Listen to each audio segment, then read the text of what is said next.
Nako mga kababayan, eto na, dalawang senador pa na yata makukulong, no? Yan ang sinasabi natin mga kababayan. Dito mo makikita talaga na senador lang ikukulong nila. Alam niyo naman kung bakit eh, 'di ba? Alam niyo naman eh. Imposible, walang congressman na kulong. Siyempre pag may kinulong na congressman, halimbawa, congressman, ikaw naniniwala ka doon sa sinabi ni Saldico na may sinabi si Saldico na Eto, insertion, di ba? Naglabas siya ng mga video, di ba nakaraan? Hindi daw pinaniwalaan. Yung mga nilabas niya, mga NEP, mga video, yung video, wag niyo na paniwalaan yung video ni Saldico. Sige, wag niyo na, granted, wag niyo na paniwalaan yon. Sabi niyo AI eh. Kahit hindi naman, di ba? Okay, granted. No? Kaya bumaba ratings nila eh. Oh, paano naman yung mapapaliwanag yung nilabas niyang NEP doon? Puntahan niyo yung page niya. May nilabas siya mga papeles doon na dokumento na kung saan mga insertion ng mga iba't ibang congressman. May pinangalalang congressman, ba't hindi napatawag, hindi kinasuhan? Walang kinasuhan congressman ngayon. Tataka kayo, puro senador lang napakulong, tapos magbibida lahat ng vlogger na ang sinasabi, ikaan niya, sa panahon lang ni BBM, nagpakulong ng mga malalaking tao sa posisyon lang napakulong niya, pero yung malalaking tao na sangkot sa flood control issue, wala siya napakulong. Huwag yung sabihin si Diskaya, sa Big Fish si Diskaya, contractor lang yon, hindi niya hawak ang budget. Di ba? Sasabihin pa ng isang vlogger, oh, yung isang vlogger nag-viral na BBM loyalist, yung magsalita, ganito magsalita, oh, alam nyo ba, ang si BBM, sinasabi nila, si BBM daw sangkot. Hindi nila alam, si BBM, siya nagpasimula. Meron ba naman nagpasimula, nakisabay kukunin niya. O meron ba naman i-insert niya, tapos tatanggalin din niya. Yung ganun magsalita, kala mo kay galing-galing eh. Kala mo kay galing-galing eh. Bakit? Hindi siya kasi marunong gumawa ng budget. Ako kasi marunong ako gumawa ng budget eh. Matagal po ako sa local government na gumagawa ako ng budget. Medyo may malaking pagkakaiba lang dito sa national budget, 'di ba? Pero yung procedure, alam mo, konting adjust ka lang niya, mag-aaral ka. Hindi kasi sila yung mga vlogger na tatanggol diyan, hindi nila alam yung paggawa ng budget. Kaya akala nila, ebidensya hinahanap nila. Asan niya ebidensya ni Saldico? Ipakita niyo ebidensya ni Saldico. Hindi sila naniniwala. Si Saldico, chairman, budget chairman, appropriation chairman, budget. Si Saldico. Sabi ko nga sa isang construction worker, magkakaibang bahagi yan. Kasi noon, nag-construction ako eh. Oo, bata-bata pa ako, nagpapalitada ako, pero hindi ako ganun kagaling kasi sideline lang yon, no? Bisa gagawin ka, tagahalo ka, di ba? O kaya pag may isang kamag-anak ka na nasa construction, isisingit ka. Uy, singit mo naman tong pinsan ko. Sinisingit ka, di ba? Pero araw lang yun, hindi ano yun, pwedeng hindi pumasok, bukas pwedeng hindi. Singit-singit lang yun, no? Yun, sa construction, tanda mo, sa paggawa ng bahay, iba't ibang gampanin yan. May welder, may painter, may nagpapalitada, may nag-aasintada, tama?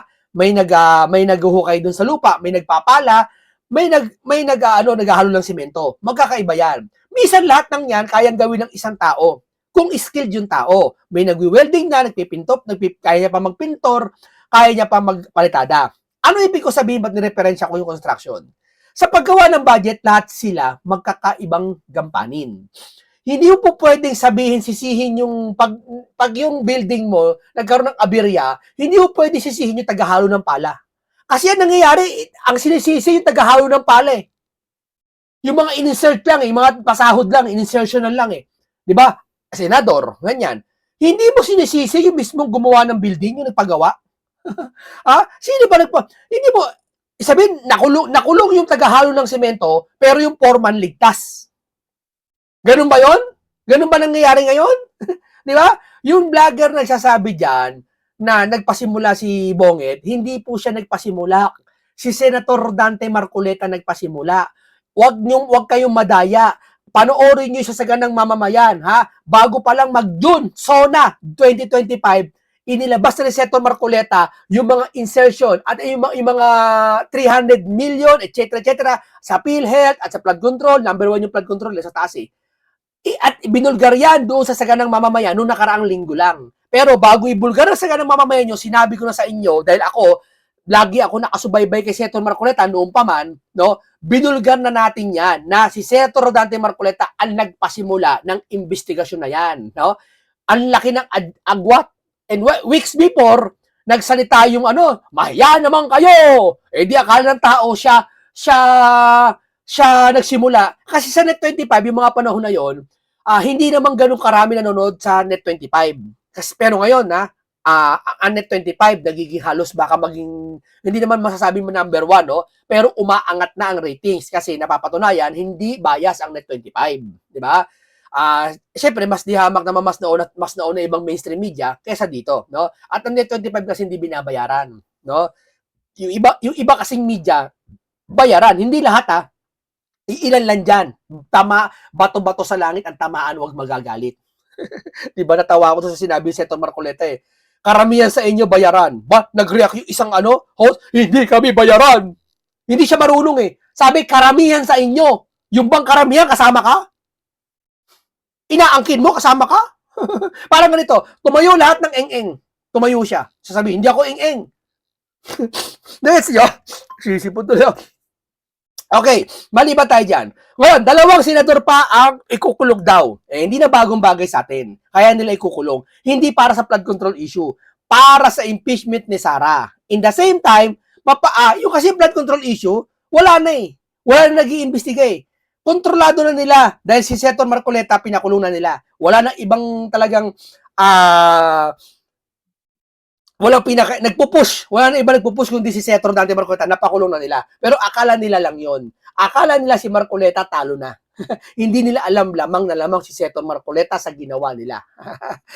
Yun ang hindi nila alam, no? Patibong, isang malaking sabi ko sa inyo nakaraan, bago makulong si Senator Marcoleta, ang huling patibong si Senator Dante Marcoleta. Dahil napakahirap talaga kalabayan ng big fish. Dahil yung big fish ngayon, niluluto tayo sa sarili natin mantika. Ano ibig kong sabihin? Yung big fish, ginagamit na lahat ng maleta, lahat ng pera niya, para lang gamitin yung mga tao at takutin, no? Para hindi lumabas ang katotohanan, ha? Yung big fish yan ang ginagawa ng big fish ngayon, no? O ngayon, sino ba 2 senador? Ako, hula ko si Chis Bakit? Hula ko lang Bakit? Nakikita nyo ngayon, hindi nagbabayar na, kumakalat ngayon sa balita, konti pa lang, na si Chis daw ay tutuloy yung kaso. Nakapagtataka bakit? Pagkatapos yung ipalipatin, tutuloy ang kaso? Ha? Bakit? Kasi itong mga to, magaling sa bendalo yan Traidor itong mga to ewan ko kalat. Corner sila, Chis tamo. Naloko sila. Kung itutuloy ang kaso kay Joel, pati kay Chis, ibig sabihin, traidor talaga. Tina-traidor sila harap-harapan. Tamo si Revilla, tinraidor nila. Di ba? Bakit na-traidor sila? Imagine, yung 2 lumipat parang di makasuhan.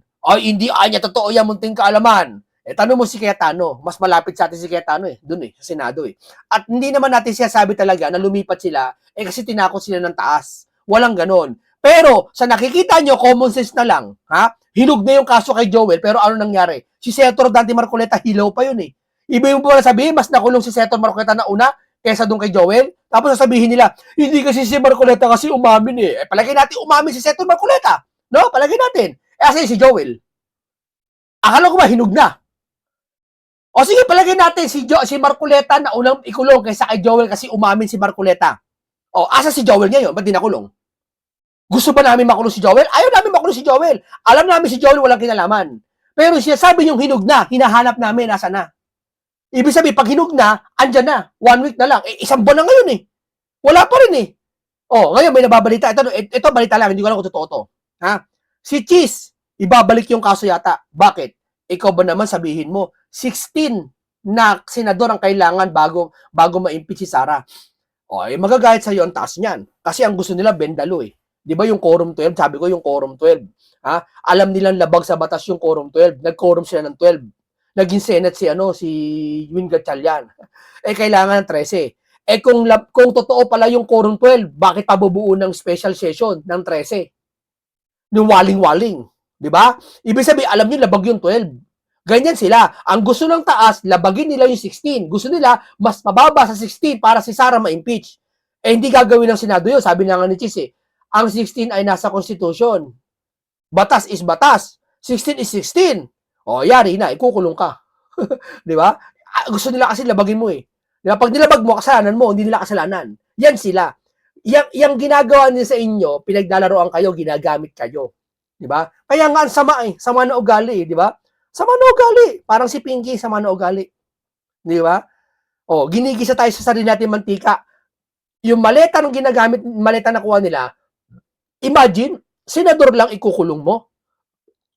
Insertion ng senador? Ha? Bakit yung mga congressman? Nasaan na? Asan na yung mga pinangalanan ng 67 congressman? Asan na yung mga contractor? Ibig nyo palang sabihin ganito, lahat ng congressman malinis. Hindi ko natin sabi lahat ng congressman kurap ha. Maraming malilinis diyan, no? May mga pinklawan na congressman malilinis din. Na, alam natin 'yan, no? Walang kurakot sa congressman. Ha? Walang kurakot sa ibang senador. Nakulong si Jinggoy lang, si Joe, at si Revilla. Ibig nyo palang sabihin, kaya tayo naging top 3 sa pinakakurap dahil lang kay Jinggoy? Si Marcoleta, hindi ka ba ng bayan nyo? Huwag sabihin kurap yun. Kayo na nagsabing kurap yun. Ang kurap galing sa pera ng gobyerno. Ha? Tandaan yan. Yan, pera ng individual yan. Pera ni may defensor yon. Ibinigay kay Marcoleta. Wala kayong pinaghirapan doon. Wala kayong ni 5 pinaghirapan doon o tax nyo. Si may defensor nagbabayad ng tax yan sa business niya. Wala siyang inuutang dyan. Walang galing sa inyo yan. Kaya huwag yung sabihin kurakot si Senator Marcoleta. Kayo ang kurakot. Bakit? Kasi nagtatakip kayo dun sa kurakot. Accessories kayo. Di ba? Minsan mas malakas yung accessories kaysa dun sa nagumawa eh. Oh, kasi minsan yung gumawa, hindi naman niya magagawa yon kung hindi dahil doon. Parang ganito. May isang building, maraming pera. Daming pera. Sino magnanakaw? Ano ba ako magnanakaw ako? Papasukin ko yan para magnakaw ako. Magsasama ako ng mga tauhan ko. Ha? Ngayon pumasok ako. Sino magnanakaw? Ako. Sino mananagot? Ako. Pero yung gwardiya kausap ko, pinapasok ako. Sige sir, okay na. Ako na bahala. Sige, pasok nyo kayo, nakawin kayo. Sino mas malala? Ako yung gwardiya. Ha? Yung gwardiya! Kasi kung hindi dahil sa gwardiya, hindi siya nagpasilaw sa pera, ha? Hindi ako makakapasok. Ganon din yung mga yan. Ha? Kung hindi yung pitatakpan yan, hindi yan mamimihasa. At sa susunod na henerasyon, pag yan nakaroon ng tiyempo, magnanakaw pa rin yan. Kasi akala niya, tama ng ginagawa niya. Kasi ang isang bagay, pag paulit-ulit na ginagawa at walang sumasaway sa'yo na mali yung ginagawa mo, akala mo, sarili mo, napapaniwala mo na darating yung panahon na tama ang ginagawa mo. Lalo na pag ang pakinabangan, ang daming pera. Ang saya-saya nun. Lahat malilibot mo buong mundo, nasa iyo lahat, mabibili mo lahat ng gusto mo, pakiramdam mo wala nang mali sa ginagawa mo. Tama? Yan ang mangyayari ngayon. Di ba? Pakinggan natin ito si JG sa kanyang pahayag na 2 senador. Hindi ko alam kung ano tutukoy niya. Pero pakinggan ko si Cheese. Mga banateros, breaking news. May mga bali-balita na may isusunod na naman na senador na ipapakulong ng administrasyong Marcos. Ang tanong, sino kaya ito? May 2 or isang senador na itutulad kila Jinggoy Estrada, Rodante Marcoleta, at Senator Bato de la Rosa. So, sinong senador ito? Alalahanin ho natin na kailangan nilang bawasan ng boto para kakaganyan nila. Negative 27. Kaya naging negative 27. Nagpaliwanag pa yung isang vlogger. Yun. Mahilig magpaliwanag yung vlogger na yun eh. Sabi ko magsaytang alam nyo ba, negative 27 daw, si Marcos. Lahat na lang pinaliwanag niya, tama sa kanya Oo. Kahit mali kala niya tama na pinaliwanag. Hindi porket nagpaliwanag ka ng tama at na marami naniwala sa'yo, tama na yung pinaliwanag mo. Magunos dili ka. Ma-impeach si Vice President Sara Duterte. So nakikita naman natin sa iba't ibang mainstream media at sa mga anti-Duterte na pinupush nila na kahit hindi daw mag-16 vote or mahigit pa, kailangan daw ma-impeach si VP Sara Duterte. So may posibilidad na totoo nga na may ipapakulong na naman na isang senador. So sino kaya ito? So 2 senador or isa. At ang nakikita ko dito, kung hindi si Senator Robin Padilla, ay si Senator Bongo. Ako hindi. Si Senator Bongo kasi, hindi naman masasabi ipakukulong dito Ipadadampot nila sa ibang bansa, sa ibang lahi. Ganun sila kadesperado. Tama yung tao, tatrabaho maayos. Ipapadampot nila. Ang titindi ng mga to, no? Talagang lahat gagamitin, hindi anya makakapasok ang ICC. Hindi ko pababayagan. Walang jurisdiction sa Pilipinas. Pero mata sa mata, pinababayaan niya, damputin yung si Bato sa si Duterte. Di ba? Kasinungalingan eh. Kung sa maliit na bagay at harap-harapan namin sisinungaling ka, ha? What if pa kaya yung mga hindi nakatalikod kami, hindi namin alam yung nangyayari? Di ba? Ganun lang yun eh. Sabi niya matatanda eh. Kung sa maliit na bagay hindi ka mapagkakatiwalaan, lalo pa kaya sa malaking bagay. Di ba? Kailan lang, di ba, nilabas ni Congressman Pulong Duterte na may warrant of arrest si Senator Bongo sa ICC. So eto naman si Senator Robin Padilla, mukhang bubuhayin nila yung dating kaso or baka gawan na naman nila ito ng kaso. Alam niyo naman yung Pwede. Tapos yung sasabi obstruction justice, obstruction of justice na tinakas daw si Bato. Tinakas si Bato? Talaga ba? Bakit nung nandun si John Vic, hindi hinuli ni John Vic? Ang sabi ni John Vic, hindi ko huhulihin si Bato. Ba't di uhulihin si Bato? administrasyon. Ano ba talaga? Tanong, ba't hindi hinuli ni John Vic si Bato kung may warrant na? Ha? Sige nga. Ba't di hinuli? Tapos sasabihin nyo, hindi kasi nasa jurisdiction ng ng Senado eh. Akala ko ba walang jurisdiction ng Senado kaya sinugod ng NBI? Di ba? Sabi sa akin ng vlogger eh. Tanong ko lang. Hindi naman sinugod actually. Hindi naman sinugod ng NBI. Nagkaputukan lang daw. Bagaman nauna daw si Aplaska magpaputok, dahil bahagi ng trabaho doon sa Senado, proteksyonan ng mga senador, na kaya nga Sergeant of Arms eh. Di ba? Kumbaga parang gwardiya ng bangko eh. Yung bangko mo ba may papasok na kawatan, ipapayag ka? Hindi ka ba mag-warning shot doon? O pinasok ka ng kawatan, sasabihin mo sa kawatan, sige, pasok lang kayo. Lahat ng magnanakaw may jurisdiction na. Ganun ba yon? Alam niyo naman yung mga anti-Duterte, kahit na wala ka namang ginawang masama, kayang-kaya kanilang sampahan ng kaso na gawa-gawa lang. Katulad na lang yung ginawa nila kay Pastor, kay Pangulong Duterte, kay Jinggoy, kay Senator Bato de la Rosa, kay Senator Dante Marcoleta. So, pwede din nila yung gawin sa iba pang mga senador. Intindi, no? Para lang makuha nila yung kanilang kagustuhan na ma-impeach si VP Sara Duterte, gagawin nila to, no? Na kahit sabihin na natin doon pa lang kay Senator Bato de la Rosa, biro mo ang warrant of arrest ay galing sa ICC. Hindi naman galing sa Korte Suprema. Wala ngang kasong naisampa dito kay Senator Bato de la Rosa. Isipin mo kung hindi uugok yung mga ICC, saka nakakita sa bansa mo wala kang kaso, pero kakasuhan nyo si Bato, dadamputin nyo. Tapos sasabihin nila, kasi mga nakaupo dito kakampi ni Bato eh. Talaga ba? Kakampi ba ni Bato si Mr. President ngayon? Kayo nakaupo ngayon, di ba lahat? Pwede nyo kasi. Sino ba ombudsman ngayon? Sino ba DOJ ngayon? Sino ba NBI ngayon?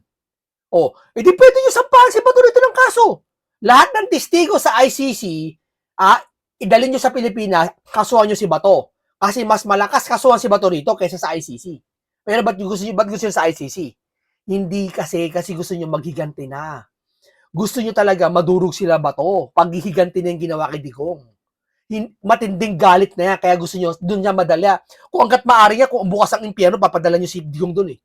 Kung talagang bukas ang impyerno, talagang may impyerno talagang bukas, papadala si Digong doon sa galit nila eh. Diba? Galit ang namutawi sa kanila. Kaya wala silang pagmamahal ngayon sa taong bayan. Ang nangingibabaw sa kanila ngayong galit. La Rosa, pero nagka-warrant of arrest. So doon pa lang sobrang labo na. At eto pa, yung kay Senator Rodante Marcoleta na ibinibintang nila. Halos lahat naman ng mga senador, halos lahat naman ng mga politiko ay may campaign donation na dihamak na mas malalaki. 'Di ba? 'Di ba dati may balita na nakatanggap ng tig 50 million di umano yung kampo ng senatorial candidate ng Bagong Pilipinas. Tapos hindi binimbestigahan yan. Wala nag-iimbestiga. Kayo mga loyalista, huwag kayong magpapakabulag-bulag. Wala nag-iimbestiga. Ano ba naman kayo? Di ba? Tapos sabihin nyo, hindi kanya. Pag sinabi mo, hindi anya. Si BBM daming ginagawa ngayon. Namimigay ng bigas, namimigay ng ganyan. Hindi ko tinatanong kung si BBM may ginagawa. Nakikita natin, oo. Meron talaga siyang ginagawa. Pero sa flood control lang usapan dito. Sa flood control, huwag mo isingit yan. Ikaw niya si Duterte, paano Duterte? May ganyan ba? May napakulong ba siya? Hindi natin pinag-uusapan dito kung may napakulong ang isang presidente sa panahon ngayon, sa panahon dati. Walang ganon. Ang pinag-uusapan dito sa flood control. Nag-iimbestiga ba? Sumagot ka, oo, hindi. Di ba? Ni Marcos Jr. So, bakit hindi iniimbestigahan nyo kung totoo man yun o hindi? 'Di ba? So, grabe talaga. Sobrang tindi ng kanilang mga ginagawa Oo. para lang hadlangan etong mga senador na maaaring humadlang sa impeachment laban kay Vice President Sara Duterte. May mga kasi kung titingnan nyo, may mga congressman na kung umasta parang sure na may impeach si VP Sara. Kasi may kakampi. Ganun yun. Tamo, kung umasa sila, akala mo wala nakuhang kaba ng bayan. Di ba? Kung umasta sila, pasin nyo, akala mo walang problema sa kaba ng bayan nangyari.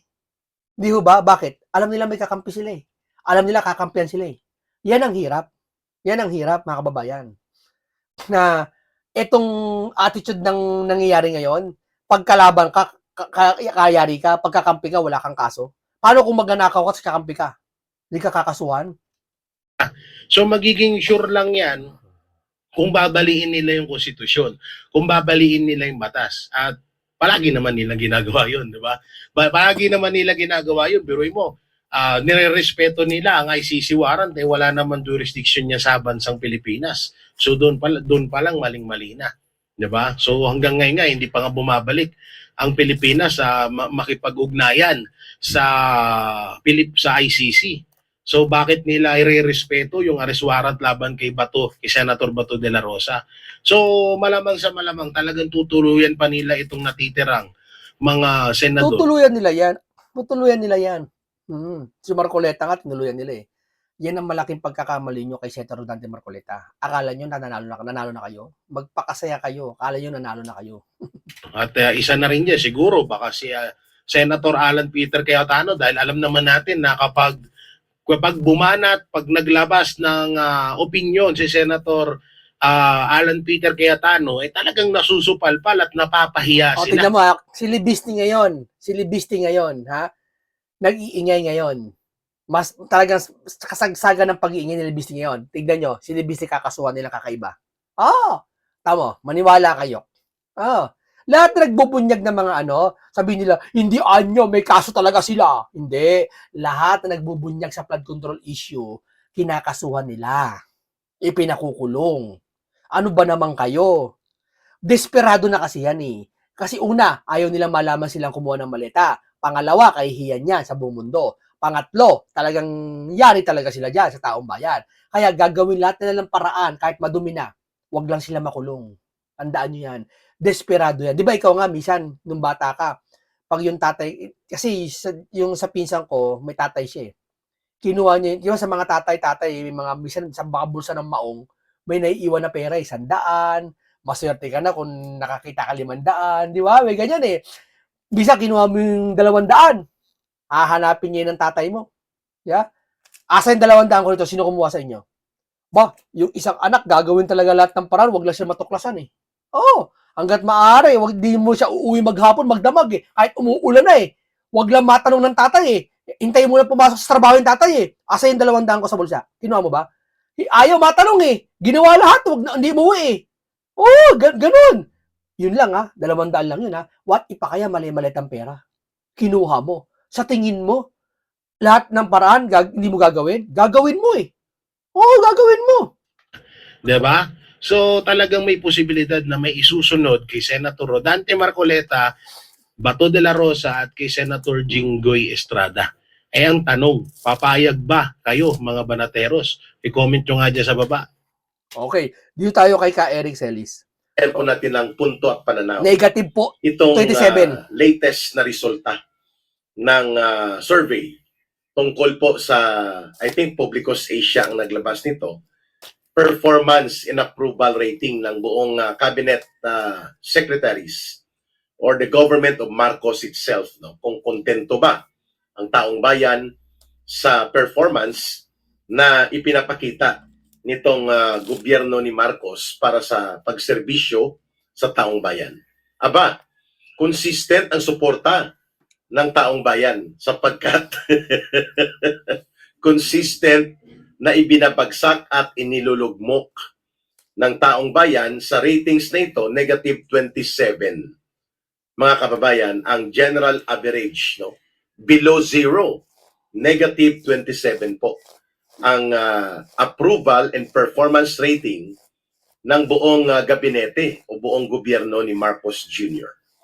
Ano po ang ipinapakita nito? Number one, na ang taong bayan ay hindi kontento sa serbisyo at sa uri ng pagtakbo ng gobyerno. Kabuuan sa ilalim ng administrasyon ni Marcos Jr. Pangalawa, marami po ang mga problema na kinakaharap ang mga mamamayan na hindi nila nararamdaman ang tamang pagtugon at seryosong aksyon ng gobyerno. That's number two. Number three, ay nakikita ng taong bayan na walang direksyong patutunguhan itong gobyerno ni Marcos.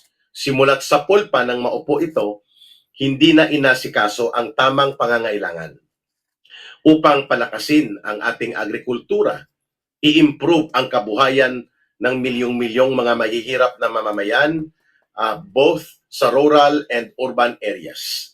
Ang ating kanayunan ay hindi lumalawak at lumalakas ang mechanization, ang modernization ng agriculture. Bagsak pa rin po ang pagsasaka. Ito, pansinin nyo sa nangyayari ngayon, nagbibigay ng bigas, okay, maganda yan. Pero band-aid solution Yan ba? Libreng pakainaan niya. Band-aid solution lang Panakip sa mga issue na para mawala yung galit ng tao Pero kung nag-iisip yung tao, hindi papadala sa ganyan, pamimigay ng bigas, hindi papadala sa ganyan. Ang laki ng utang ng Pilipinas, 18 trillion. Palagay mo si Duterte, nangutang din siya, nangutang din si Duterte doon. O palagay mo yung kanya lang. Ba't nangungutang ang Pilipinas? Tanong. Unang-una sa mga kadahilan nakikita ko, korupsyon. Bakit? Imagine, dyan sa DPWH, 1 trillion mahigit. Was something, 1.5 trillion. Sa DPWH pa lang yan, Paano pa kaya yung iba? Baka kung pagkasama-samahin mo lahat, umaabot sa utang ng Pilipinas. Gets nyo? Uutang ka ngayon. Kasi, may kurakot. Halimbawa, meron kang 1,000, no? May 1,000 ka sa bulsa mo. Nawala. Kinuha. Ninakaw yung 1,000 mo. Anong gagawin mo para magkapera ka? Hindi, uutang ka. Oy, Mare, pautang naman ako, Mare. Nawala yung 1,000 ko May kumuha O, di ba? Uy, utang yung babayaran mo yun. Yun ang sinasabi ko sa iyo, mga kababayan. At instead na tayo ay umangat dahil agricultural tayo na bansa, mas lalo tayong naging net importer ng bigas at mga pagkain na kaya namang i-produce ng ating bansa sobra-sobra pa kung matino ang pagganap ng gobyerno sa kanyang tungkulin. So maliban po na bagsak ang agrikultura, hindi umaangat ang pundasyon ng ekonomiya ng bansa patungo sa pag-unlad. Ganon din po sa manufacturing and industrial sector. Halos wala pong mga malalaking investment na nagtitiwala sa Pilipinas. Totoo yan. Ba't magtitiwala ang investor dito? Ba't magtitiwala sa'yo? Una-una, bahain yung lugar mo. Di ba? Kurakot yung mga politiko, di ba pagkakatiwalaan, nagkakagulo, rally kabila. Ba't magtitiwala sa'yo? Sino ba dapat usigin dyan? Siyempre yun, yung nakaupo. Yung mga leader natin. Ano ba ginagawa? Wala. Impeachment. Di ba? Bakit Anya munting kaalaman? Di ba pwedeng impeach si Sara? Kasi nanlustay? Kung napatunayan ng lustay, sige, karapat dapat impeach nyo yan. Pero tanong, si Sara lang ba? Ibig yung pala sabihin, walang kurakot, si Sara lang? Ano to, guni-guni namin yung flood control? Yung baha nangyayari, guni-guni namin yan? In fact, in the last 2 years ni Marcos, mga mahigit 28% ng foreign direct investment ang nawala na po sa Pilipinas. Correct. And more are coming out in the data na umabot pa siguro sa 37% ang ibinaba ng foreign direct investment ng Pilipinas. Hmm. Ibig sabihin po walang Bagsak talaga Pilipinas, no? Sabi ni Ka Eric Celis, bagsak talaga. namumuhunan. Ang taas ng dolyar, ang taas ng kuryente, hindi mapigilan. Anong klase yan? Nagsasayta ba sila tungkol sa kuryente na yan? Kinausap ba nila na pinagipitan, bakit mataas yan? Binigyan ba nilang pangil yan? Hindi.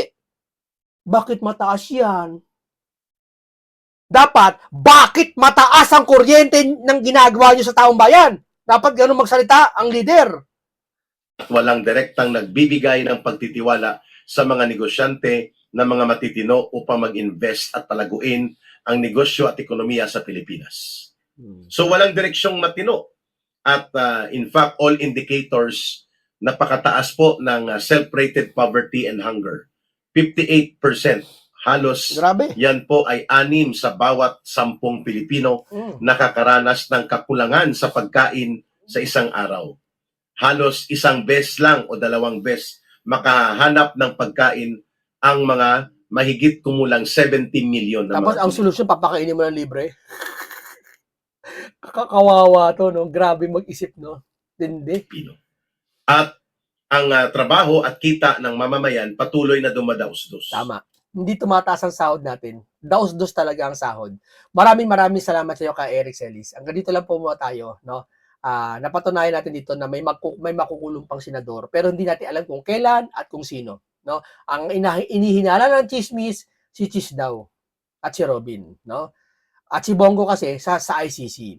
Tutuluyan talaga lahat nila. Ganyan. Yan ang nangyayari. Papagtakpan lang yung flood control pati si Sara. No? Yan ang sabi ng chismis, no? Maraming salamat. Isang komentaryong punong-puno ng karunungan at kaalaman at makabuluhan talakaya naman ang aking ibinahagi sa inyo, no? Lesson learned at marami kayong matututunan. Kay Senator Dante Marcoleta, ingat po kayo lagi. Paalam po sa inyong lahat.